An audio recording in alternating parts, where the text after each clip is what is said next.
The Kenya Medical Practitioners, Pharmacists and Dentists Union says its decision to call for a strike at Gertrudes Children's Hospital follows 6 months of fruitless efforts to have the hospital recognize the union. When the standoff persisted, the matter was presented before the Ministry of Labour for conciliation. According to KMPDU, the ministry recommended that Gertrudes should recognize the union. This is not a favor, it's in the law that once you have met a certain mandate in terms of membership and we've sent the requirements for the same, then the hospital would recognize the union.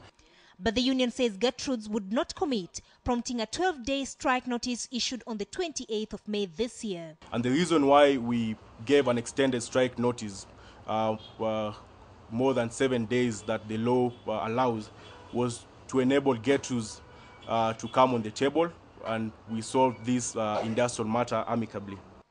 The notice lapses Friday night. The union says that all doctors at Gertrudes Hospital and its satellite clinics will not report to work Saturday, except in the emergency section. All other public and private hospitals are fully operational, with some even doubling their staff to handle the extra cases that will arise tomorrow.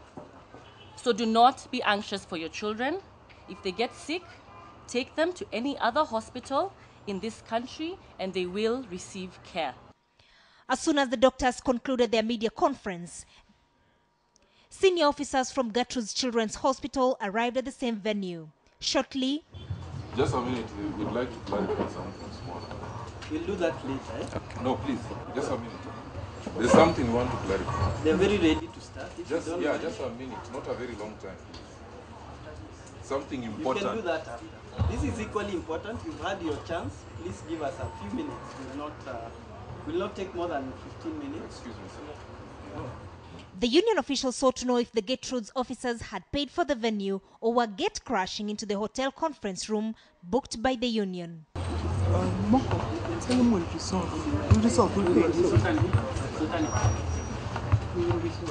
With that, the KMPDU officials left. Head of Clinical Services, Dr. Thomas Ngwiri, termed the strike illegal.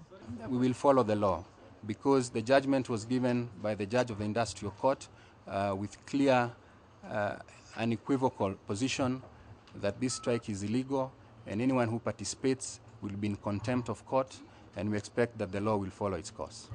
Dr. Ngwiri accused KMPDU of rejecting the conciliation process and issuing a strike notice. In the meantime, the hospital says it has taken measures to minimize the impact of the strike on its operations. Anso Mwendia, KTN Prime.